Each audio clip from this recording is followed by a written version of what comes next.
Hi everyone, welcome to this channel. आज हम लोग इंग्लिश प्रैक्टिस सेट 8 करने वाले हैं, जो बहुत हेल्पफुल है एसएससी सीजीएल के लिए, झारखंड हाई कोर्ट के लिए, क्लर्क के लिए। और इस सीरीज में हम लोग ने पीछे 7 सेट ऑलरेडी डिस्कस कर चुके हैं, तो वो भी आप जाके देख सकते हैं। और बहुत अच्छा है वो भी सेट कर जो भी किए हैं 7 तक। और उसमें भी डिटेल एक्सप्लेनेशन के साथ है, बहुत ज़्यादा हेल्पफुल होगा आप लोग के लिए। और इसी सिलसिला में हम लोग फिर से आ गए हैं, तो आज सेट हम लोग 8 डिस्कस करने वाले हैं। तो चलिए सेट 8 डिस्कस करते हैं। फर्स्ट क्वेश्चन है, select the most appropriate synonym of the given word. Word है यहाँ पे ग्लोरीफाई। ग्लोरीफाई मतलब होता है पूरा किसी को बहुत ज्यादा मतलब बोल सकते हो सम्मान देना, है ना, बहुत ज्यादा। ग्लोरियस, ग्लोरियस मीन क्या होता है, बहुत रिस्पेक्टेड, है ना, या फिर प्राइजफुल। तो यहाँ पे सेरोनिम क्या होगा इसका? स्ट्रेंथन मतलब होता है मजबूत करना। स्टूफीफाई मीन्स होता है वो जो बुद्धिहीनता जो दिखाता है। सिंप्लीफाई मतलब करता है सरलीकरण, सिंप्लीफाई करना, है ना, किसी चीज को और भी ज्यादा सरल बनाना। तो प्राइज मीन्स होता है किसी को ग्लोरीफाई करना, तो ऑप्शन 4 होगा correct. Move on next question. Question number 2, select the most appropriate option to fill in the blank. यहाँ पे फिल इन द ब्लैंक करना है, और हमारे पास वर्ड है कोस्ट। सी ओ, सबका मीनिंग पहले देख लेते हैं। कोस्ट, कोस्ट मीन्स क्या होता है? कोस्ट मीन्स होता है प्राइज, PRICE, प्राइज। और ए कोस्ट मीन्स होता है एज। एज मीन्स किनारा। और कास्ट मीन्स होता है, और एक cast means CAST, cast means होता है क्या? जो जो जाति होता है ना, जाति, ये कास्ट मीन्स होता है। और एक कास्ट मतलब होता है किसी चीज को शो करना, कास्ट ऑफ। तो यहाँ पे क्या होगा? कास्ट ऑफ, है ना। The we cast off old cloth and both new one for Diwali. तो option third is correct option. बाकी ऑप्शन हम इन्वेट कर दिए, बाकी का मीनिंग अगर आपको पता है तो आप इजीली इस क्वेश्चन को सोल्व कर सकते हैं, है ना। Move on question number third, select the most appropriate intent of the given word. Given word क्या है? एक्सटिंक्ट। एक्सटिंक्ट, एक्सटिंक्ट मीन्स होता है खत्म होना ना, धीरे धीरे किस चीज का खत्म हो जाता है, जैसे विलुप्त हो जाना, है ना। जैसे रेयर जो बर्ड होते हैं, या फिर जो भी रेयर एनिमल है, वो धीरे धीरे क्या होते जा रहे हैं, हमारे सराउंडिंग से एक्सटिंक्ट होते जा रहे हैं ना।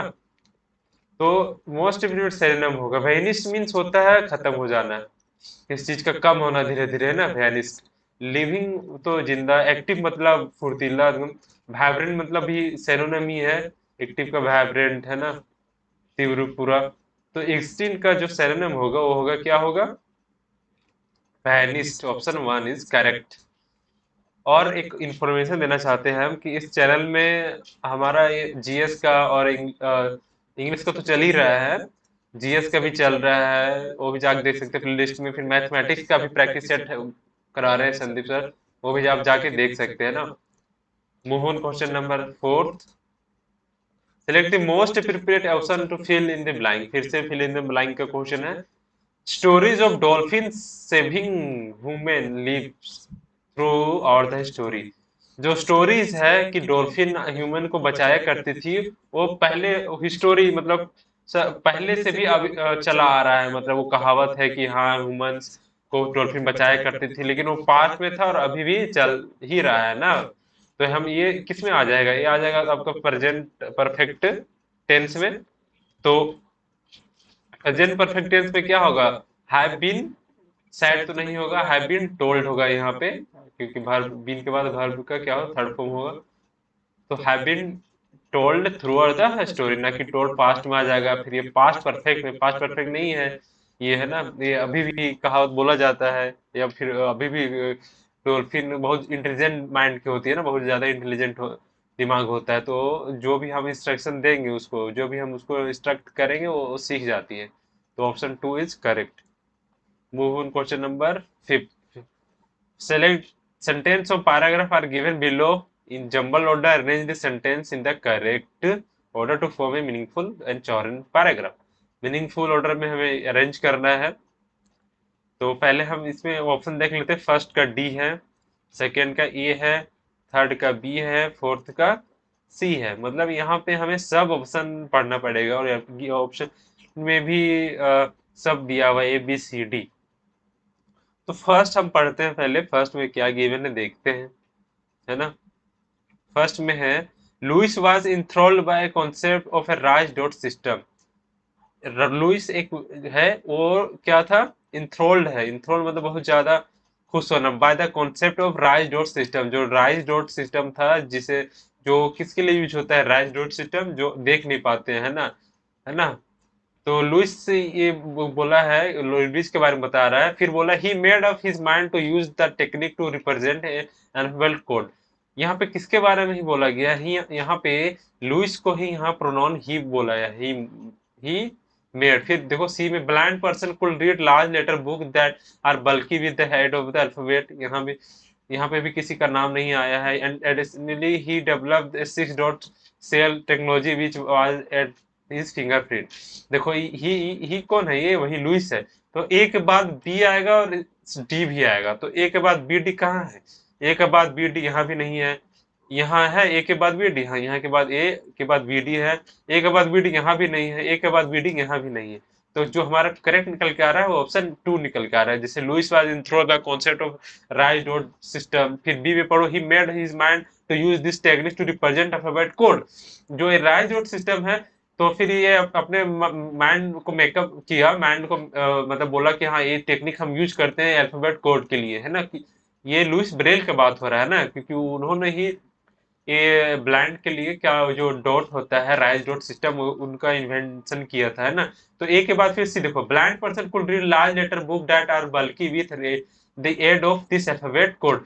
इसके एड ऑफ मतलब इसके मदद से, राइज डॉट सिस्टम के मदद से अल्फाबेट कोड को हम क्या करेंगे, पढ़ सकेंगे। कौन, ब्लाइंड पर्सन। फिर बोला additionally he develop the 6 dot cell technology which was his fingerprint. फिर इन्होंने बाद में 6 डॉट टेक्नोलॉजी को डेवलप किया। तो करेक्ट हमारा जो मीनिंगफुल पैराग्राफ बन रहा है वो ऑप्शन 2 से बन रहा है। तो option 2 is correct. Move question number 6, select the most appropriate option to fill in the blank. यहाँ पे है blank space are words which have the same spelling or pronunciation but not the same meaning।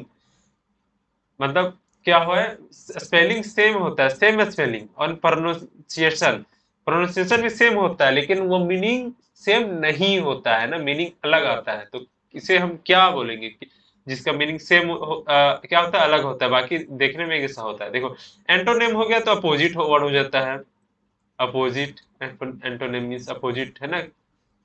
जैसे question में आता है synonym antonym. Synonym मतलब होता है सेम वर्ड। और एक्रोनिम मींस होता है ए short word, sorry,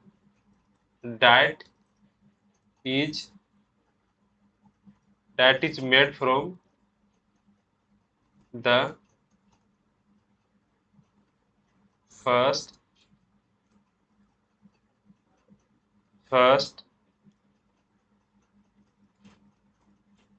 letter of a group of word।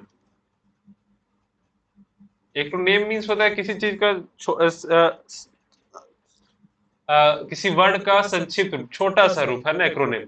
और होमोनिम मीन्स होता है सेम है। होमोनिम मतलब होता है स्पेलिंग भी सेम रहेगा, प्रोनाउंसिएशन भी सेम रहेगा, लेकिन मीनिंग डिफरेंट आएगा। तो यहाँ पे क्या आ जाएगा हमारा, होमोनेम्स। ये भी क्वेश्चन जनरली पूछ देता है कि इस वर्ड का होमोनिम क्या होगा, है ना। हमने पिछला भी सेट, पीछे का सेट में भी डिस्कस किया है, उसमें होमोनिम्स का क्वेश्चन है ऑलरेडी, आया हुआ है एग्जाम में, सीजन में आया हुआ है, आपका एमटीएस में भी आया हुआ है, सीजीएल में भी आया है। वो आप प्रीवियस ईयर क्वेश्चन को आप उठा के देखेंगे तो होमोनिम्स का क्वेश्चन आजकल ट्रेंडिंग में है, पूछ रहा है ना। हम इसके बाद जो सेट 10 सेट कंप्लीट हो जाएगा, डिस्कस कर लेंगे। इसके बाद हम वोकैबुलरी का भी प्रैक्टिस सेट लेके आएंगे, सिनोनिम एंटोनिम और फ्रेजल वर्ब का, इडियम का और वन वर्ड सब्स्टिट्यूशन का, और उसमें होमोनिम्स का भी क्वेश्चन रहेगा, है ना। तो चैनल पे जुड़े रहें।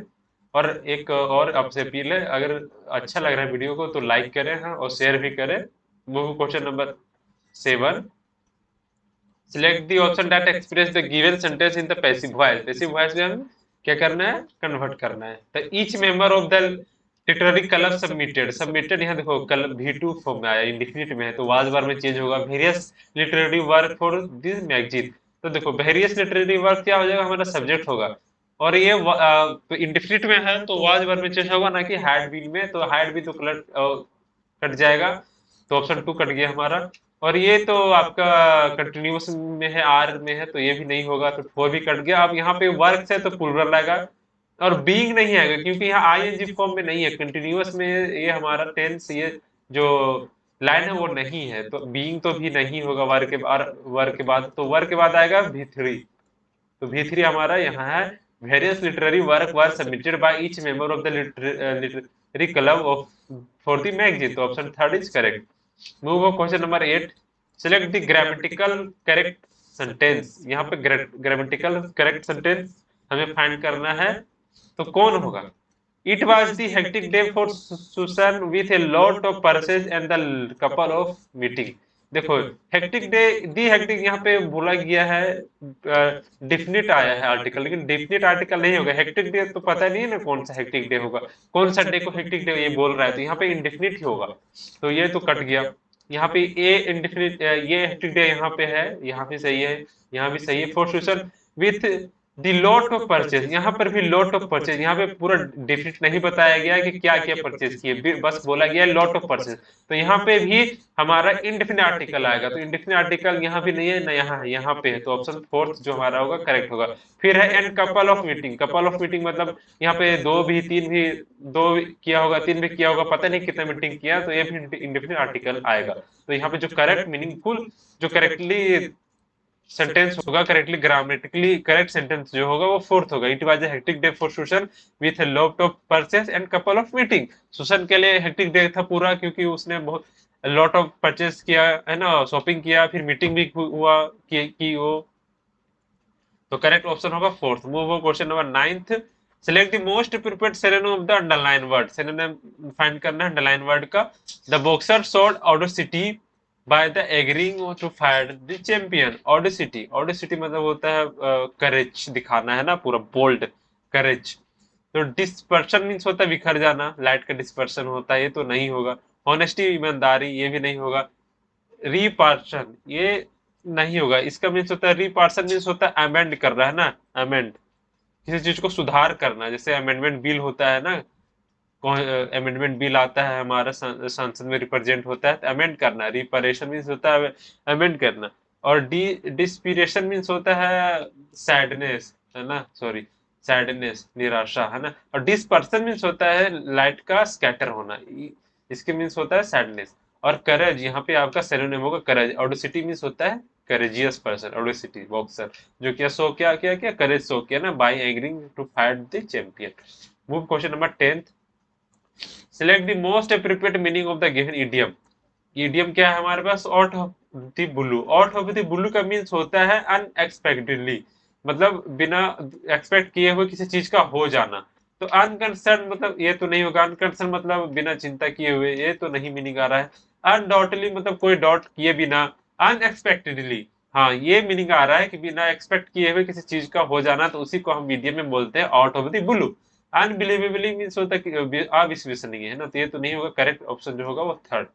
वो question number 11, select the option that express the given sentence passive voice. Passive voice में हमें सिलेक्ट करना है कौन सा ऑप्शन पैसिव वॉइस में है, और हमारे पास सेंटेंस है the you have adopted the plan, तो क्या हो जाएगा, the plan have been adopted by you.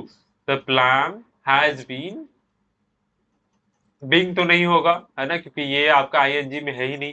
Should भी नहीं होगा ना, इज होगा, यहाँ पे होगा द प्लान। यहाँ पे क्या है, सिंगुलर है तो भर भी सिंगुलर आया, हैज आया है, हैज के पास बी फॉर्म आया है, बी फॉर्म के बाद बी थर्ड आया है, बाय फिर हमारा प्रीपोजिशन आया, फिर पोजिशन का ऑब्जेक्ट आया, तो ये हमारा 3rd is correct. Move on question number 12, select the paragraph are given below. Jumble में है, इसे फिर हमें मीनिंगफुल में ऑर्डर में जो भी पैराग्राफ उसे अरेंज करना है। तो हम पहले क्या देखते हैं, इसमें ऑप्शन पढ़ लेते हैं ना। फर्स्ट का बी है, सेकंड का सी है, थर्ड का ए है, और फोर्थ का ये है। यहाँ पे डी हमारा है ही नहीं, तो डी को हम पढ़ते ही नहीं है ना। जो हमारा फर्स्ट में है वो हम स्टार्टिंग वहीं से करते हैं, वो पढ़ते हैं ना। तो बी है, यहाँ पे बी पढ़ते हैं। यहाँ पे ऑल दो आया है, बी में all the technology has had both positive and harmful effect on human be life, its negative repercussion must be address appropriately. यहाँ पे देखो बोला है कि टेक्नोलॉजी का बहुत एक नेगेटिव एंड पॉजिटिव इफेक्ट दोनों है, और हमें नेगेटिव इफेक्ट को एड्रेस करना चाहिए बहुत मतलब बहुत अच्छे तरीके से, है ना, बहुत सीरियस तरीके से, है ना। तो यहाँ पे टेक्नोलॉजी का बात किया गया है, और टेक्नोलॉजी को डायरेक्ट यहाँ पे नेगेटिव और पॉजिटिव में बात बोला गया, लेकिन हमें लगता है कि टेक्नोलॉजी को और फर्दर यहाँ एक्सप्लेन किया होगा, है ना। तो और हम पढ़ लेते हैं ऑप्शन बी के बाद, हम यहाँ पे ए से स्टार्ट हो रहा है तो ए भी पढ़ लेते हैं। ए में क्या गिवन है? Through the development of technologies, telecommunication, transportation, and other area, globalization had developed very quickly in the last few decades, resulting in economic and social, political, and cultural integration on globe. यहाँ पे बोला है कि through the development of technology, जैसे जैसे technology का, telecommunication का, transportation का, अदर एरियाज, जितना भी डेवलपमेंट हुआ टेक्नोलॉजी में, ट्रांसपोर्टेशन में और अदर एरियाज में, ग्लोबलाइजेशन है डेवलप वेरी क्विकली, जिससे ग्लोबलाइजेशन ग्लोबलाइजेशन मींस क्या होता है? पूरा वैश्विक जो बाजार होता है उसका डेवलपमेंट बहुत जल्दी हुआ है लास्ट फ्यू डेकेड्स में, लास्ट कुछ दशकों में, है ना। फिर लिखा है resulting in economic, social, political and integration on the global scale. बोला इसकी वजह से क्या हुआ कि इकोनॉमिक डेवलपमेंट हुआ, सोशल डेवलपमेंट हुआ, पॉलिटिकल डेवलपमेंट हुआ, और कल्चरल डेवलपमेंट भी बहुत लार्ज स्केल पर हुआ, है ना।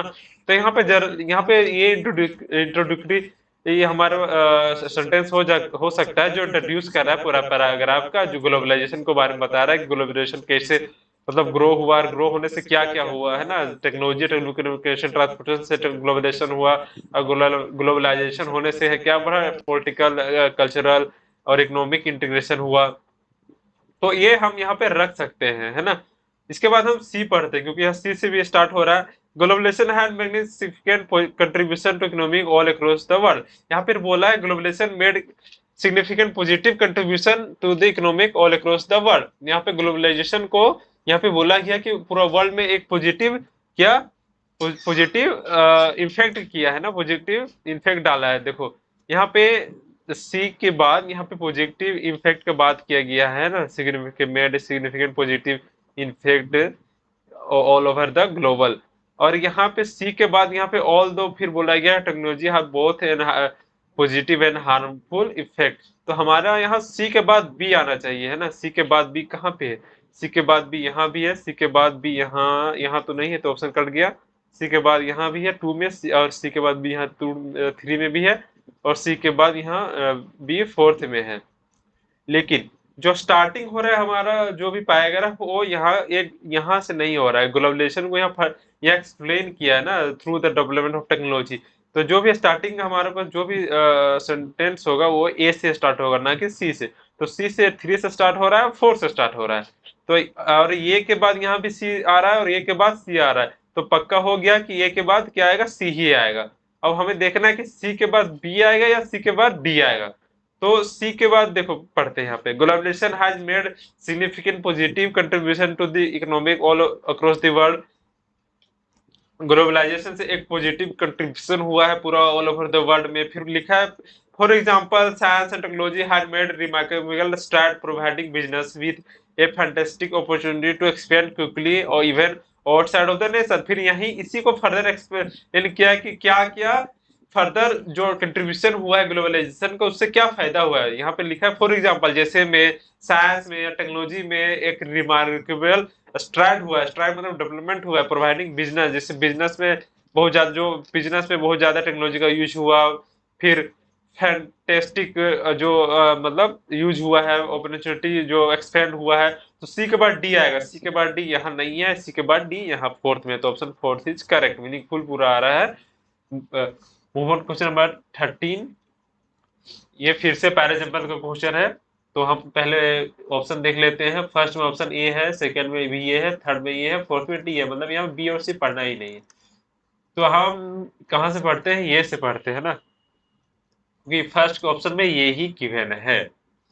तो ashwagandha is a idiopathic herb that has multiple benefit like improving thyroid function and reducing blood sugar. यहाँ देखो अश्वगंधा का बात बोला गया। अश्वगंधा क्या है? एक हर्ब है ना, जड़ी बूटी है। और इससे बेनिफिट क्या है? जब इसे हम लेंगे ये तो थायराइड फंक्शन को हेल्प करेगा, स्मूथ बनाएगा, रिड्यूसिंग ब्लड प्रेशर, बीपी को ये कम करेगा, शुगर लेवल को भी कम करेगा अश्वगंधा। तो यह अश्वगंधा के बारे में पूरा डिटेल में बताया गया है। फिर वो बी में हम पढ़ेंगे, बी नहीं डी पढ़ते, you can consume ashwagandha powder और अश्वगंधा कैप्सूल। यहाँ पे अश्वगंधा के कंज्यूम करने का डायरेक्ट बात बोला गया, लेकिन अश्वगंधा है क्या? अश्वगंधा है क्या, इसके बारे में यहाँ डिफाइन किया गया। अश्वगंधा एक हर्ब है जो बेनिफिट है इसका थायराइड फंक्शनिंग में। तो यहाँ स्टार्टिंग जो लाइन होगा हमारे पास, सेंटेंस होगा, वो ए से स्टार्ट होगा, ना कि डी से। तो हमारे पास ए से फर्स्ट में भी है, सेकेंड में भी है, थर्ड में भी है। अब हम देखेंगे कि ए के बाद क्या आता है ना। ए के बाद डी आता है या ए के बाद सी आता है। तो ए के बाद हम पढ़ते हैं, ए के बाद सी को पढ़ लेते हैं ना पहले। D, it relax the nervous system and lower cortisol stress hormone level in blood, thus making you can feel calm and relax. देखो यहाँ पे बोला गया है ashwagandha is an idiopathic herb है, has multiple benefit like improving thyroid function and reducing blood sugar को कम करता है, थायराइड फंक्शन को इंप्रूव करता है। फिर बोलता है इट रिलैक्स, फर्दर यहाँ पे एक्सटेंड किया गया इट रिलैक्स। अश्वगंधा को यहाँ पे प्रोनाउन यूज हुआ है अश्वगंधा के लिए। It relax the nervous system to lower cortisol, यहाँ पे नर्वस सिस्टम को रिलैक्स करेगा। स्ट्रेस हार्मोन को भी ये क्या करेगा? बैलेंस करेगा level in blood, thus making you feel calm and relax, जिससे हम आप क्या काल्म मतलब शांत और रिलैक्स फील करेंगे। तो ए के बाद सी आएगा, ए के बाद सी यहाँ नहीं है, और ए के बाद सी सेकंड में भी नहीं है। ए के बाद सी डायरेक्ट आपका थर्ड में है। तो ए के बाद सी आएगा, ना कि 2 और 1 आएगा कहीं पे, है ना, आया है। तो सी के बाद डायरेक्ट फिर क्या आएगा? डी आएगा, you can consume ashwagandha powder and capsule. फिर फर्दर बोला गया है यहाँ पे कि आप कंज्यूम कर सकते हैं पाउडर और कैप्सूल को। फिर डी के बाद बी आया है, but remember the consult specialist while deciding to dose and duration of the continued intake. बोला है कि आप कंज्यूम तो कर सकते हैं, लेकिन आप एक बार कंसल्ट कर लीजिए, किससे? डॉक्टर से, है ना, अपना कंसल्टेंट से, स्पेशलिस्ट से, जिससे आप इलाज कराते हैं कि कितना डोज लेना ठीक रहेगा। तो करेक्ट जो मीनिंग बन रहा है, मीनिंगफुल पैराग्राफ बन रहा है, वो ऑप्शन थर्ड से बन रहा है। Move question number 14, select the most appropriate meaning of the given idiom. Idiom है, इडियम का मीनिंग बताना है, अप्रोप्रिएट है ना, क्या होगा? You Sanoj you lose. Sanoj means क्या होता है? झपकी लेना। अगर आप झपकी लेंगे तो लूज हो जाएंगे, मतलब आप हार जाएंगे। तो कौन सा मीनिंग आप यहाँ पे बन रहा है? If you are not alert you are likely to miss opportunity. यहाँ पे वन ही आपका करेक्ट मीनिंग दे रहा है ना। आप अगर आप अलर्ट नहीं रहेंगे तो आप जो भी अपॉर्चुनिटी है आपके आसपास में, वो आप नहीं देख पाएंगे और वो आपसे हाथ से निकल जाएगा। तो करेक्ट जो मीनिंग है वो वन ही बन रहा है। Move question number 15. Select the option can be used one word substitution. One word substitution. Too strong to be defeated or change. मतलब इतना स्ट्रॉन्ग जिसे हम हरा नहीं सकते, ना ही चेंज कर सकते हैं। तो उसे इन क्या बोलेंगे हम? इनविंसिबल, जिसे हम हरा नहीं सकते ना डिफीट कर सकते हो। तो यहाँ पे वन ही करेक्ट मीनिंग आ रहा है। सोवरेन मीन्स होता है पूरा सोवरेन स्टेट, मतलब जो खुद में ही अपने आप में एक सोवरेन हो, मतलब एक स्टेट हो, फुल स्टेट हो, मतलब एक बोल सकते हो रूल डेमोक्रेटिक हो या फिर किंग द्वारा रूल किया हो जा रहा हो, सोवरेनियन स्टेट बोल सकते हैं उसे। विग्रस मतलब होता है मजबूत, है ना, बहुत ज्यादा मजबूत, है ना, स्ट्रोंग स्ट्रोंग। और हेड स्ट्रोंग मीन्स होता है स्टूब्रन स्टूब्रन स्टूब्रन स्टू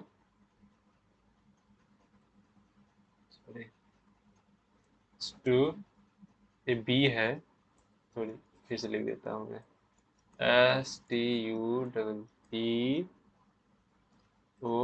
स्टूब्रन मीन्स होता है जिद्दी, जो बहुत मतलब क्या हो, जिद्दी हो, है ना, हट्टी हो, मतलब है ना, अपना बात पे जो लगा रहता है ना। हेड स्ट्रोंग मीन्स होता है स्टूबर, सिनोनिम है इसका। तो यहाँ पे जो करेक्ट ऑप्शन होगा इनविंसिबल, जिसे हम ना डिफीट कर सकते हैं ना ही चेंज कर सकते हैं। वो question number 16, select this following sentence has been split in 4 segment, identify the 7 contain the grammatical error. Grammatical error find करना है। The doctor came after the patient had pass away. देखो डॉक्टर के आने से पहले पेशेंट क्या मर चुका था ना, डॉक्टर से आने से पहले पेशेंट मर चुका था, तो हार्ट के बाद यहाँ पे वर्ब का फर्स्ट फॉर्म होगा आया है, लेकिन होगा यहाँ पे वर्ब का थर्ड फॉर्म है ना, तो हैड पास्ट होगा ना कि हैड पास, तो ऑप्शन 2 जो होगा वो इनकरेक्ट है। यहाँ पे हैड पास है, यहाँ पे हैड पास आएगा ना कि पास अवे है ना। The doctor came after the patient had passed away, जो करेक्ट होगा। Move on question number 617। Select the most appropriate antonym of the underlined word। देखो his parents forbade her to marry her lover। यहाँ meaning आ रहा है कि उसके parent ने उसके लवर से मैरिज करने के लिए मना किए। forbid मतलब होता है मना करना, तो मना करना है ना। रिफ्यूज मतलब होता है, इसका मतलब भी होता है मना कर देना, रिफ्यूज मीन्स मना कर देना। अलाउ मीन्स होता है, इसका सिनोनिम होगा आपका फॉरबिड का रिफ्यूज। अलाउ मीन्स होता है किसी चीज को अलाउ करना है ना, राजी कर देना है ना, अपना सहमति दे देना। डिक्लाइन मीन्स होता है कम होना धीरे धीरे। प्रिवेंट मीन्स होता है किसी चीज को टाल देना। तो ये सब लगभग लगभग फॉरबिड का सिनोनिम ही है, डिक्लाइन और प्रिवेंट। जो करेक्ट इंटरनेम आएगा वो होगा अलाउड है ना, फॉरबिड का इंटरनेम होगा अलाउड है ना, अलाउड करना किसी चीज को। तो यहाँ पे फॉरबिड का इंटरनेम क्या होगा, allow. Question sorry, option number 2 is correct. Move question number 18। Select the incorrectly spelled word. Incorrectly spelled word क्या है इसमें, तो अनाउंस, यहाँ पे अनाउंस आपका सही है। फिर कौन कोटरमिनियस, कोटरमिनियस में यहाँ पे आपका ये स्पेलिंग होता है COTERMINOUS, ना कि यहाँ ए के जगह पे आपका ई होगा ना। और यहाँ पे कॉन्टरमिनियस की मीन्स होता है हैविंग सेम बाउंड्री है ना, सेम बाउंड्री। तो यहाँ पे आपका ऑप्शन जो इनकरेक्ट था वो 2 था। वो question number 19। Select the most appropriate antonym of the given word. Absolute, absolute का मतलब क्या होगा, एब्सोल्यूट का मतलब होता है जो बहुत ज्यादा बोल सकते हो स्ट्रोंग हो है ना, मुकाबला मतलब जो मतलब आप खुद में स्ट्रोंग हो। तो स्ट्रोंग का मतलब टॉलरेबल, जो चीजों को बर्दाश्त कर सकता हो, या फिर और ये आपका सिनोनिम आ जाएगा इसका है ना, टॉलरेबल एब्सोल्यूट एक ही है। और ड्रेबल मतलब होता है जिसे जिसे हम जो तारीफ करने लायक हो ना, जिसे अडोर कर सकते हैं। अडोर मीन्स ही होता है किसी का तारीफ करना है ना। लवेबल जो प्यारा हो, इसका जो एंटोनिम होगा होगा सेंसिबल, जो बहुत जल्दी गुस्सा हो जाना, सेंसिटिव हो। Option 4 is correct. Move on question 20। Question number 20। Select the incorrectly spelled word. Incorrectly spelled word select करना है। एनेक्सिटी मीन्स होता है क्या, एनेक्सिटी ये करेक्ट ही है। एनेक्सिटी मीन्स होता है तनाव, तो ये तो होगा नहीं। स्टेशनरी, स्टेशनरी यहाँ पे रॉन्ग है। प्रिपरेशन भी यहाँ पे ठीक है, प्रिपरेशन करना। वॉलेंट्री मतलब होता है स्वैच्छिक, ये भी सही है। यहाँ स्टेशनरी में यहाँ पे ये आपका ई नहीं होता है, स्टेशनरी, स्टेशनरी। और ई आर वाई वाला में यहाँ होता है स्टेशनरी का मतलब होता है राइटिंग इक्विपमेंट है ना, जो स्टेशनरी शॉप होता है ना, या फिर स्टेशनरी शॉप भी बोल सकते हैं, दुकान जहाँ पे हम बुक वगैरह लेते हैं। और एक स्टेशनरी जो होता है जिसमें लास्ट में ARY होता है, ये इसका मीन्स होता है स्टडी, मतलब जो एक जगह खड़ा हुआ ना, रुका हुआ है ना, not move, not any kind of movement है ना, नॉट मूवमेंट है ना। तो यहाँ सिर्फ फर्क है यहाँ पे ई और ए में है ना। अगर स्टेशनरी लास्ट में ERY आ रहा है तो राइटिंग इक्विपमेंट वाला होगा, और स्टेशनरी में AR वाला हो रहा है तो वो स्टडी होगा है ना। और ना कि STER होता है, STE होता है। तो करेक्ट जो हमारा ऑप्शन होगा 2। तो ये लास्ट क्वेश्चन था। आप बताइए कैसे लगा सेशन, और आपने कितना करेक्ट किया साथ में मेरा। और इसके बाद हम ये आपका 8 था, इसके बाद हम 9th और 10th लेकर आएंगे। उसके बाद फिर से हम भोकाब का सेशन स्टार्ट करेंगे, या फिर आप बताइए कौन सा सेशन स्टार्ट करें इसके बाद, है ना। तो अच्छा लगा होगा तो वीडियो को लाइक करें और शेयर करें अपने दोस्तों के पास, जो आपके साथ जो तैयारी कर रहे हैं साथ में। और इसी तरह मेहनत करते रहिए, तैयारी करते रहिए, है ना। Thank you.